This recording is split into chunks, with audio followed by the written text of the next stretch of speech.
I have been to a great many birthday parties in my life, most of them forgettable in the way that warm, pleasant evenings often are. But I have never forgotten the one I attended at Aldermere Hall the spring young Theo Caro turned 8, because it was the night I learned that the quietest man on the estate had a thunderstorm living inside his hands. I had known the Caros for 30 years, ever since I taught their eldest boy his Latin verbs in a drafty schoolroom that smelled of chalk and rain.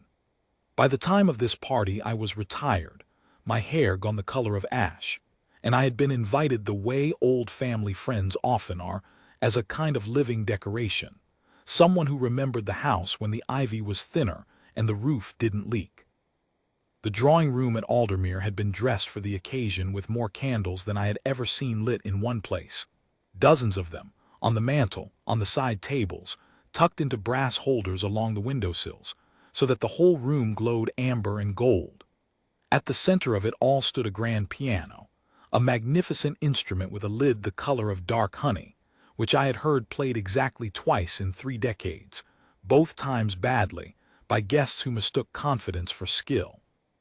I noticed the old gardener before anyone else did, because he was the only person in the room not dressed for a party. Cornelius Hale had worked the grounds of Aldermere for as long as I could remember, a tall man gone stooped with age, with enormous, weathered hands and a face that seemed permanently turned toward something far away. He stood near the piano with a soft cloth in his hand, wiping a thin layer of dust from the closed lid, moving with the unhurried care of a man tending something precious. Hale, the voice belonged to Pemberton, the house manager, a narrow man whose collar always looked one size too tight. He crossed the room with the brisk authority of someone who had spent his life keeping other people in their proper places. "What are you doing in here?" "Just dusting it, sir," Cornelius said, his voice low and even. "Saw it hadn't been touched in a while." "It is not your concern whether it has been touched." Pemberton's eyes flicked to the gathered guests, perhaps 30 of us, glasses in hand, pretending not to listen and listening anyway. "You're the groundsman. Leave the instrument alone. Don't touch the keys again, not even to dust them. Is that understood?" A few of the younger guests smiled the way people do when they're relieved not to be the one being corrected.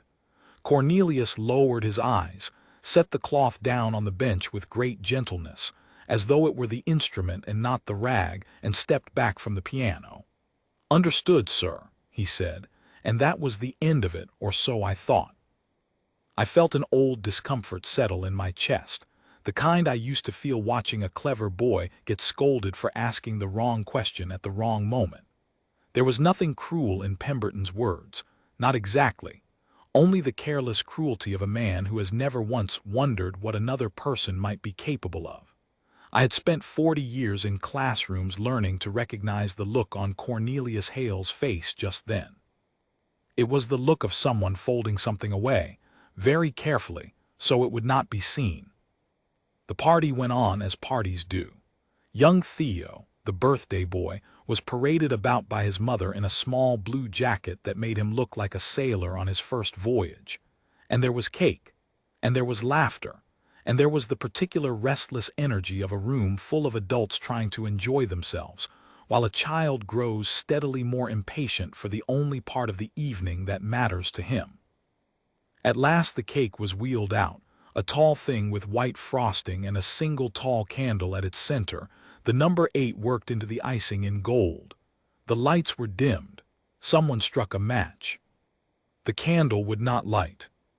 It was a small, silly thing, the kind of moment that should have passed in seconds and been forgotten by morning.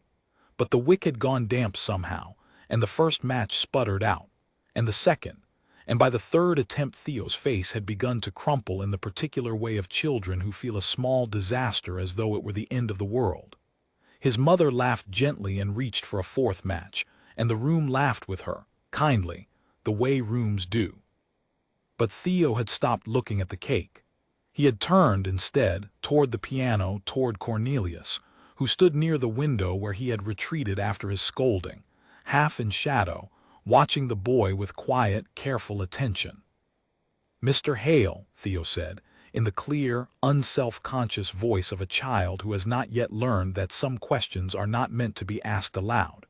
"Will you play grandfather's song? The one you used to hum when you showed me the roses. Mum says you knew it before he did." The room went very still. I do not know what I expected, perhaps an awkward laugh, a gentle deflection, Pemberton stepping forward again with another quiet correction. What I did not expect was the way Cornelius Hale's face changed. It was not surprise, exactly. It was the look of a man who has spent a very long time bracing for a door to stay shut, and has just felt it move. He looked toward Pemberton. Pemberton, to his credit, said nothing, perhaps because 30 guests were watching, perhaps because even he could feel that something larger than house rules had entered the room.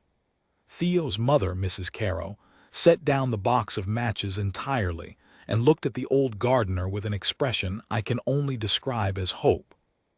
"Please," Theo said again, smaller this time. "It's my birthday."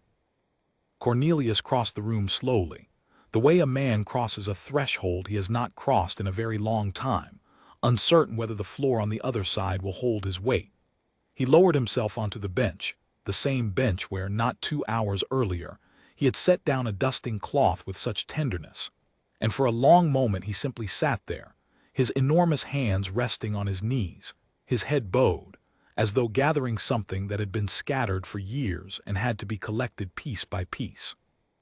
Then he lifted his hands and placed them on the keys and began.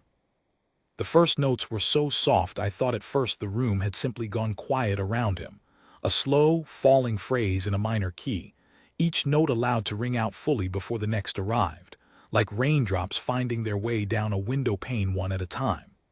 I recognized it within a few bars, though it took me a moment to place it. A Chopin nocturne, the one in E-flat, a piece I had heard played competently by students and never once heard played like this. There was no hesitation in his hands now, none of the stiffness of age I might have expected from those weathered fingers. There was only an extraordinary, unhurried tenderness, as though he were not performing the piece so much as remembering it, turning over each phrase like a photograph he hadn't looked at in years and had been afraid to find again. The room had gone utterly still. I do not mean that people stopped talking. I mean that the entire room seemed to stop breathing at once. 30 people frozen mid-gesture, a raised glass, a half-turned head, all suspended as the melody unfolded. Pemberton stood near the door with his mouth slightly open. The lines of his face slackened into something I had never seen on him before, not embarrassment, but a kind of dawning horror at his own smallness. Cornelius played the opening melody through once, simply, and then began to build on it, the left hand deepening, the right hand finding small ornaments and flourishes that bloomed and receded like something breathing. His eyes were closed. I realized, watching him, that I was looking at the face of a much younger man, that age had not erased whatever he had once been, only folded it away, and now it was unfolding again in front of us, note by note, like a letter being read for the first time in decades. The piece swelled. The melody climbed into the higher register, bright and aching, and I felt the hair rise on my arms, not from the volume, which never became loud, but from the sheer precision of feeling in it, the way each phrase seemed to ask a question and answer it more fully than I had thought music could. Beside me, an elderly woman I did not know had pressed a hand to her chest. Across the room, Mrs. Caro's eyes had filled, and she was not trying to hide it. And then, almost too quietly to notice at first, Theo's candle caught. I do not know if it was a draft from someone's sharp intake of breath, or simply that no one had tried the match again until that moment, but as Cornelius reached the piece's most tender passage, the candle on the cake flared softly to life, the small flame steady and gold, throwing its light up into the boy's astonished face. Theo did not cheer. He did not even seem to notice, not at first. He was watching Cornelius with the rapt, unguarded attention only children give freely, as though he were seeing, for the first time, something he had always somehow known was there. The nocturne wound toward its close, the melody slowing, softening, each note now given the full weight of silence around it, until the final chord arrived and Cornelius held it, his foot steady on the pedal, letting the sound bloom and fade until it was gone entirely, and the room was left with nothing but the candle's small light and the sound, very faint, of someone weeping. No one moved for a long moment. Then Mrs. Carrow crossed the room, not to the piano, but to Cornelius himself, and knelt beside the bench, and took his weathered hand in both of hers. "That was his," she said softly, "wasn't it, the one he wrote for her?" Cornelius did not answer right away. When he did, his voice was thick. "I taught it to him, ma'am, before everything. He asked me to write something for his wife's birthday, and I did, and he never could play it himself, not really, so he used to hum it instead, walking the grounds. I thought," he stopped and pressed his lips together, and I understood, watching him, that he had thought no one remembered. That he had spent years believing the only proof of who he had once been, a young composer, decades ago, before some grief none of us in that room knew the shape of had folded him away into a quiet man with a rake and a pair of shears, had died along with whoever he had lost.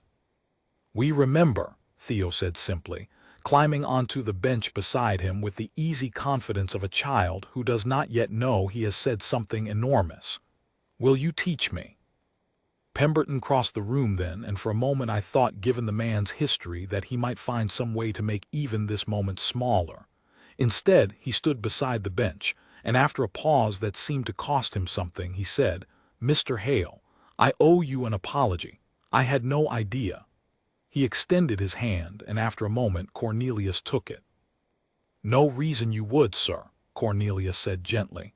"I never gave anyone reason to ask." The party did not end with applause. It ended with something quieter, and I think better. The guests drifted closer, in twos and threes, not to crowd him but simply to be near, the way people gather near a fire on a cold night.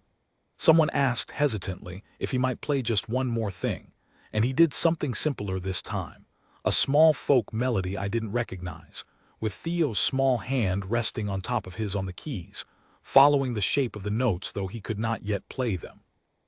I left Aldermere that night long after the candles had burned down to stubs, and I have thought of it often since. Not the cake, or the singing, or any of the small rituals of a child's birthday, but the sight of an old man's hands moving across a piano he had been told, just hours before, not to touch.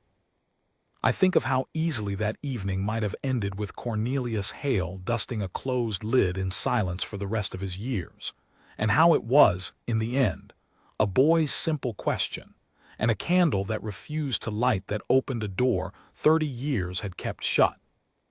I do not know what became of the rest of that nocturne in the weeks that followed, whether Cornelius played again, whether the piano's lid stayed open from that night on.